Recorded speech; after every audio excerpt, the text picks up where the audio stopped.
Chapter 20. After the surgery. After that, the surgery ended uneventfully. It wrapped up so quickly, it was almost as if all the excitement had never happened. To Maomao's intense irritation, Tianyu's work was beautiful. She put salve and a bandage on the emperor's impeccably sutured stomach. All right, now we've got to clean up. The operating room was a mess of bloody instruments, along with a pile of blood and filth-soaked gauze. The moment the assistants, dripping sweat, got out of the room, they slumped into chairs. Maomao did the same. It hadn't actually taken that long. It had been hardly 2 hours from the time they had made the incision, including the interruption. And yet she felt many times, maybe many dozens of times, more exhausted than from her usual work. Okay, yes, fine work, said Auntie Liu, hustling the nearly immobile Maomao from where she had collapsed in the hallway. While Auntie Liu hadn't been directly involved in the surgery, there was the distinct sense that without her, things would not have gone nearly so well. She was just that talented a helper. Maomao remembered Auntie Liu wrapping her arms around her and dragging her away. After that, nothing. No matter how tired she was, after some sleep, work began. Ah, finally up, said Auntie Liu, who was making the bed next to Maomao's. Maomao struggled to grasp what was going on through the brain fog. Where am I? She asked. It wasn't her room in the dormitory, she knew that much. It was a cramped chamber with a row of 3 cots. We're in the post-surgical team's room.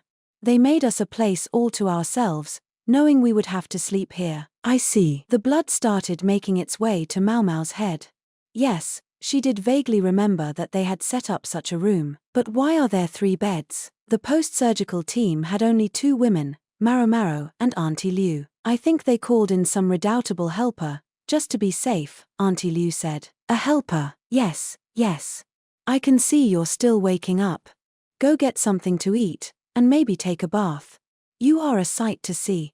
You haven't changed since the surgery yesterday. Maomao said when she looked at her outfit. She was still wearing the white apron smeared with blood and filth. Now, don't do that. That came from the jade body. Blood is blood, Maomao said. No sooner had she gotten off the bed than she stripped off the disgusting surgical garment and threw it away. Once she had changed every scrap of clothing, Maomao headed to work. What to do about this? They'd already decided everything in discussions prior to the surgery. She simply had to follow the plan. I'm afraid His Majesty can't hold any audiences for a while. He what? The indignant cry came from some self-important person being denied a meeting with the emperor. Gaoshiren stood guard before the door. It seemed he was there because he could effectively decline even the more influential would-be visitors. Maomao slipped inside, careful not to let those influential visitors notice her. The other half of the post-surgical team was already hard at work. Feeling better? Yes, Dr. Wang Wang. Inside was tall senior aka Wang Wang. You really started calling me by my name out of the blue. Well, it was an easy one to remember. You think so? Maomao said. Maybe you're imagining it. Well, whatever, Dr. Wang Wang said. His Majesty is asleep at the moment. The surgical team is going to join the aftercare efforts. Help make sure everyone is assigned to whatever task fits them best. Certainly. Maomao kept walking, ready to get down to business. It looked like there would be no rest for some time to come. They observed no abnormalities in the several days after the surgery. A great many important people came seeking audiences with the emperor, but all were rebuffed. The enforced rest must have been having an effect, because none of the feared complications had arisen, at least so far. No doubt it helped that the assisting physician had cleaned the filth out of the abdomen so thoroughly during the surgery. They changed the dressings twice a day, when Dr. Liu and his cohort came in to check on the progress of the surgical site. Quite frankly, the doctors believed that once a day would have been sufficient, but there were some obnoxious high bureaucrats who had insisted on ridiculous things like checking the site every hour or something like that. They evidently didn't imagine that too many unnecessary checks could actually increase the chance of toxins getting into the wound. The 2 times a day were a compromise. Much as it felt like a waste, Maomao got rid of the used bandages. Bandages for soldiers could be washed, disinfected, and recycled repeatedly, but dressings from the emperor, if carelessly reused, could be considered a gift from him. Just another troublesome aspect of dealing with the imperial family. The emperor would be on a liquid diet for a while. They'd spoken with the royal chefs to arrange it. Every time Maomao saw them at work, she remembered nursing consort Li Hua. The emperor grimaced each time he was presented with his thin gruel, but he never complained. His belly hurt because it had been cut open, but the chronic pain and nausea were gone. Meanwhile, the doctors handled changing the emperor's clothes and bathing him when they changed his dressings. Why couldn't the ladies-in-waiting or palace women do it? They claimed it was so no coquettishly dressed women might approach His Majesty, not that even he of the prodigious facial hair would probably be in a mood to lay a finger on them, Maomao thought. The palace ladies might get some funny ideas, thinking this was a perfect opportunity. Every ambitious woman in the palace with her parents' hopes laying heavy on her shoulders was looking for a chance to become an imperial mistress. Such dalliances couldn't be permitted with a convalescent, of course, and even Empress Gyokuyu was asked to refrain from visiting His Majesty. Maomao and Auntie Liu took care of cleaning the room, along with the special helper who had been called in, Sui Ren. That was who the third bed in the nap room had been for. Cleaning with Sui Ren was, in fact, exactly what Maomao was doing at that moment. They were moving methodically but swiftly, taking extreme care that dust not fly into the air as they worked. Maomao thought back on when she had been assigned directly to Jingsha and cowered a little. It brought back memories of not torture, but some very stern scoldings. She really does seem like she can do anything. She was Jingsha's lady-in-waiting, yes, but before that she had been nursemaid to the emperor himself. That must make it easy for him to get along with her. There are no flowers in here, came a voice from behind the curtain of the bed as Maomao cleaned. It belonged to none other than the emperor himself. Oh, heavens, how can you say that? You know, in my time, people compared me to the lotus, just like my name. Whose fault is it that I'm a white-haired old lady now? Sui Ren shot back, even as she hummed. There was an audible silence from the doorway, where a guard was glaring at her.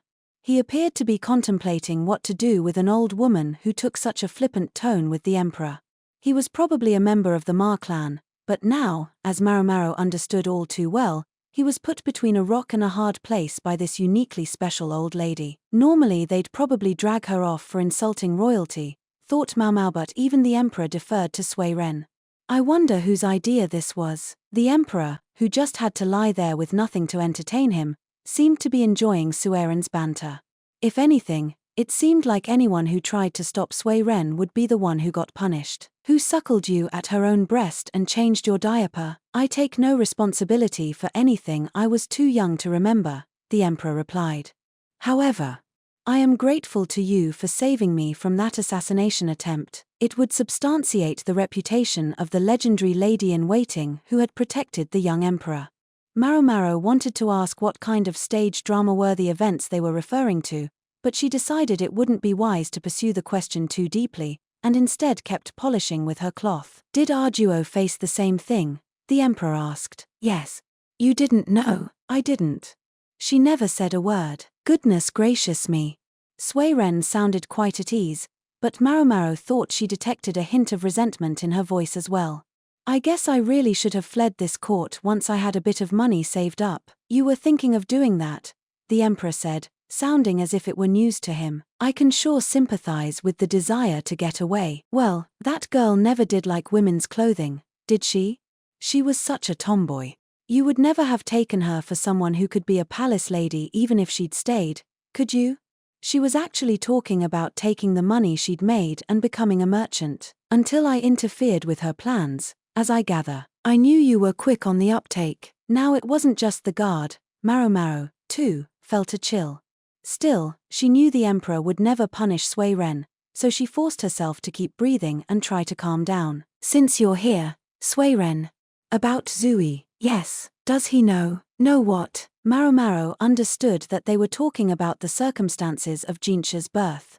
She'd been sure the emperor was going to tell him the day before the surgery, but no such shocking confession had been forthcoming, and Jingsha and Maomao had been summarily ejected from the meeting. What had Arduo and the emperor discussed after that? Was Jingsha aware that he was their child, or not? Even Maomao didn't know. If he knows or if he doesn't, it makes no difference either way, Sui Ren said, never stopping in her work. True enough, whether Jingsha knew or not wouldn't change anything. Any change would be in those around him. And so long as the emperor chose not to say anything, nothing would happen. She suspected His Majesty would not be raising the subject again. Now, young master, Granny's done cleaning, you won't be lonely, will you? I could read a story to you, if you like, Suiren said. Chake. Maomao slapped her hand over her mouth before she could spit out the sound she was threatening to make, but she was holding a cloth, so it became a sort of ugh. The guard looked like he was suffering too.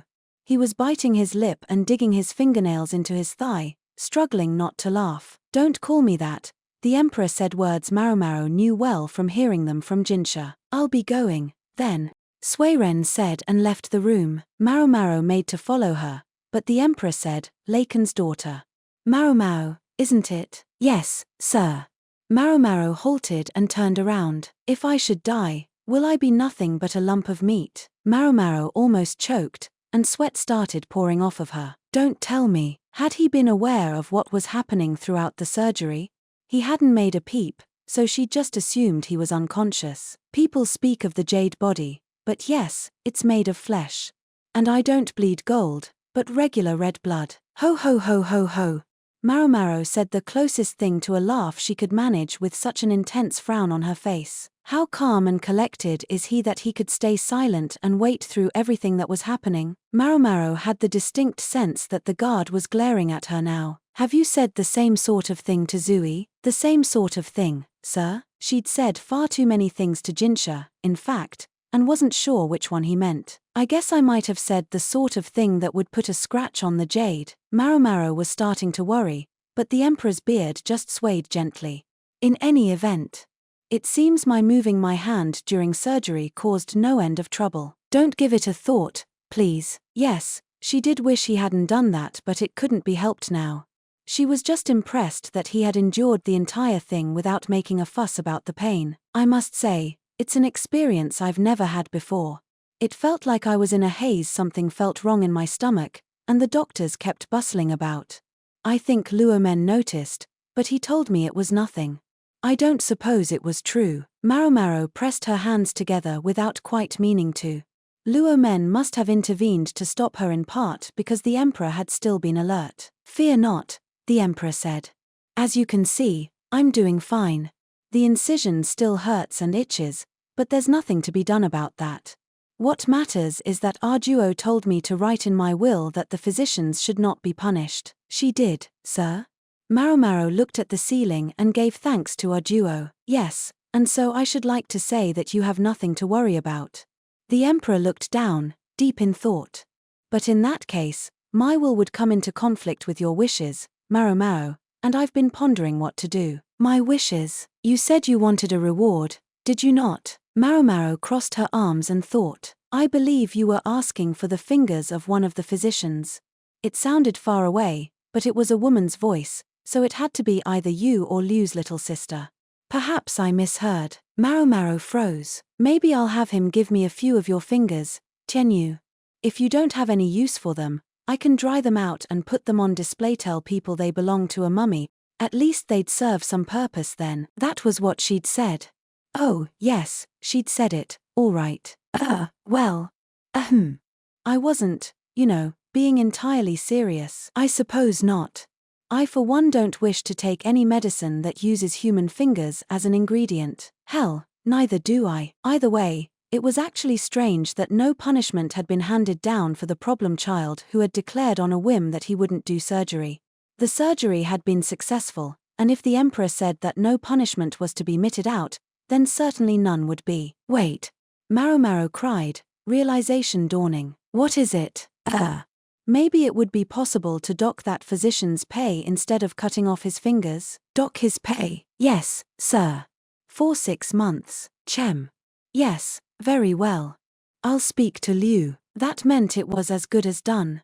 Maomao hadn't seen Tianyu for the last few days, but she suspected he was a little taller now, at least by the height of the bump raised by all the knuckles he'd been subjected to. I'll excuse myself, then, Maomao said. Hold on, replied the emperor. There's still something else.